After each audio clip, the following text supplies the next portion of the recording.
Imagine moving to a quiet suburban neighborhood. Tree-lined streets, polite waves from the neighbors, a brand new start. Now imagine that within just 4 days, those same neighbors are convinced you're dangerous. Anonymous notes appear on your door. Inspectors threaten to seize your property. Stores ban you. Children whisper your name like a warning. And at the center of it all is one woman. Calm, smiling, well-connected. Running a campaign to break you without ever touching you. This is the true story of how a judge's family was targeted, how an entire community fell under the spell of a master manipulator, and how that plan backfired spectacularly. Welcome to the Pine Ridge case. When Elena and I bought the cabin in Pine Ridge, it felt like the culmination of everything we'd worked for. She was a respected county judge. I ran a small but thriving insurance consultancy from home.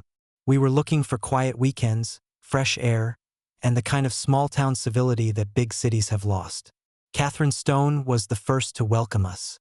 Mid-40s, polished, seemingly helpful cookies on our doorstep, invitations to community meetings.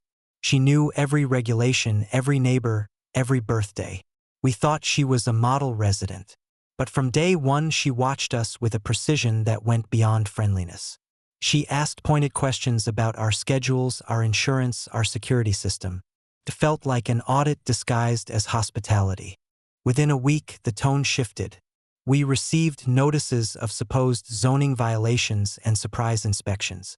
Our mailbox filled with anonymous complaints. Businesses in town started treating me like a pariah. People we'd wave to on Friday crossed the street to avoid us on Monday. Elena was away at a mandatory judicial training, unreachable. Every call I made to county offices led to dead ends. No record of inspection, they'd say, yet the threats kept coming. It was as if someone had declared us guilty of a crime that didn't exist, and the entire neighborhood had agreed to enforce the sentence. The breakthrough came late one Sunday night. Bob Wilson, my closest friend in Pine Ridge and a local contractor, showed up at our kitchen door looking like he hadn't slept in days. His hands shook as he lit a cigarette. He admitted Catherine had trapped him. She had co-signed loans for his struggling construction business, then used the debt to blackmail him. Under pressure, he had given her everything. Our schedules, spare keys, property details. I thought it was harmless, he said, staring at the table. She said you were flipping properties illegally.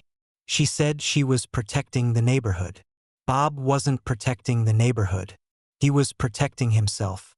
And we were paying the price. He told me Catherine's plan in blunt terms.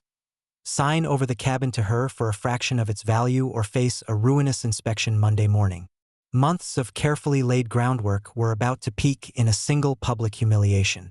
At midnight, Catherine arrived herself, a notary in tow, waving legal papers like a victory flag. $20,000 and you walk away clean, she said. The cabin was worth 3 times that. Elena was still in the air, unreachable.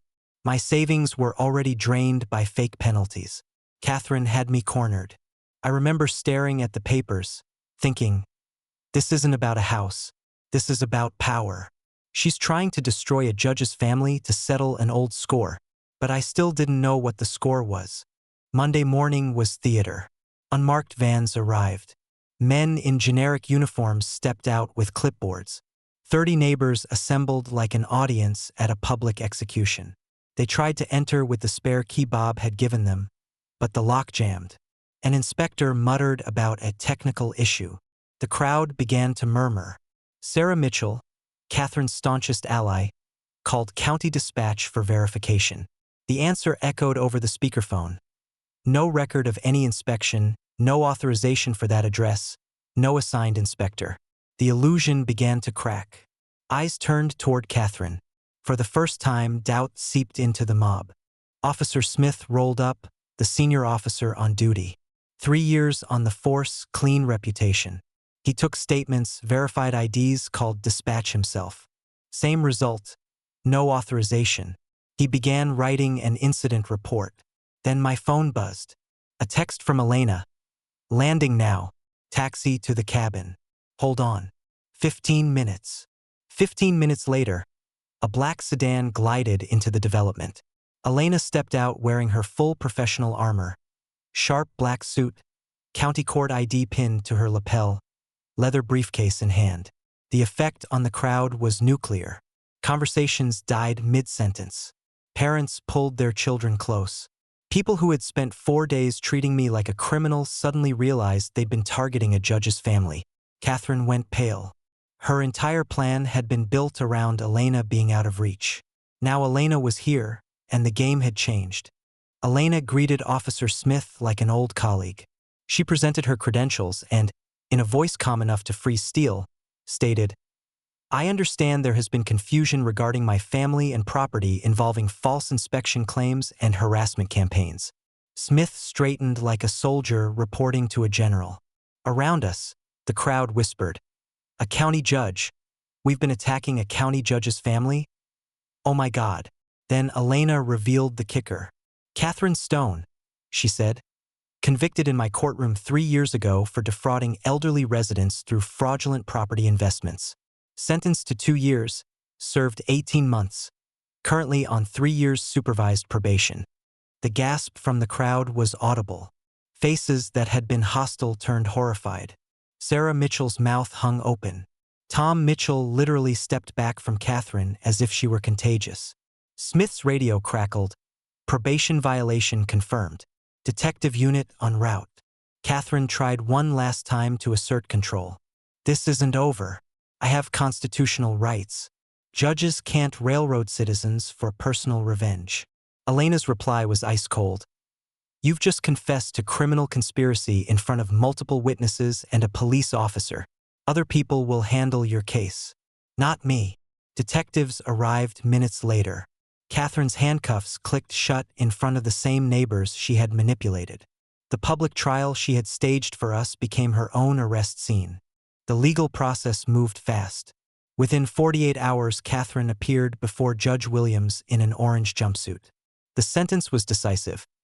18 additional months for probation violations, 6 months for criminal harassment and conspiracy, 2 years additional supervised probation upon release, $15,000 restitution to our family, permanent restraining order from all judicial families. The message was clear. Targeting judges' families carries severe consequences. Bob Wilson's path was slower. He lost his contractor's license for ethical violations and relocated with his family. After 3 years of debt counseling work, he requested a restorative justice meeting with us. Forgiveness took time, but understanding the pressure he was under helped explain, if not excuse, his betrayal. Out of this nightmare, something unexpected emerged. I launched a security consultation business for judicial families, helping them recognize manipulation tactics before they escalate. Within a year, I was advising 25 judges' households across the region. Elena and I hosted workshops for new judges and their spouses, using our cabin as a demonstration site for layered security and threat recognition. The very property Catherine had tried to steal became a training ground to keep other families safe. Pine Ridge itself underwent a metamorphosis. The neighborhood instituted verification policies before any collective action. Schools added critical thinking before community action to their curriculum, teaching children how to verify claims and recognize emotional manipulation. Parent programs trained adults to spot psychological warfare tactics designed to exploit suburban fears about safety and property values. The county adopted new judicial family protection guidelines, rapid response protocols for harassment, enhanced penalties for targeting judicial families during official business, and comprehensive sheriff training. Other counties soon copied the model. Local universities sent researchers to study how an ordinary suburb recovered from a collective failure. Truth and Verification Day became an annual festival drawing visitors from across the region, featuring workshops, guest speakers from law enforcement, and children's programs on critical thinking. The neighborhood that had nearly destroyed itself in 3 days became a template for resilience and accountability. 6 months into her sentence, Catherine wrote an accountability letter from jail. "I finally understand the harm I caused to elderly fraud victims and judicial families," she wrote. "I want to participate in prevention education upon my release." Whether that transformation was genuine or another performance remained to be seen, but at least she was acknowledging the damage. She was required to participate in victim impact programs, writing letters to the people she had harmed. In some small way, the system was working to turn her manipulative energy toward restitution. Our marriage didn't break under pressure, it strengthened. We developed unshakable trust and a shared mission to protect others from similar attacks. Elena used her experience to implement innovative programs from the county bench, community education about the court system, judicial family security awareness, and victim impact programs for manipulation-based crimes.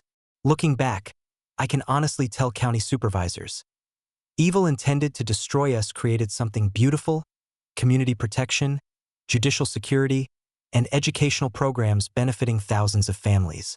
Catherine Stone's revenge scheme backfired in ways she could never have imagined. Elena's final words at a training session for new judges summed it up. You exploited neighbor trust for personal gain, but this community learned to verify before acting. Real healing comes through service, not revenge. This was the Pine Ridge case, how one woman's campaign of harassment became the catalyst for a county-wide movement toward critical thinking and community resilience. If this story of justice and transformation resonated with you, like and subscribe to Echo Stories. Next week, we'll explore another extraordinary true story where truth and persistence turned the tide.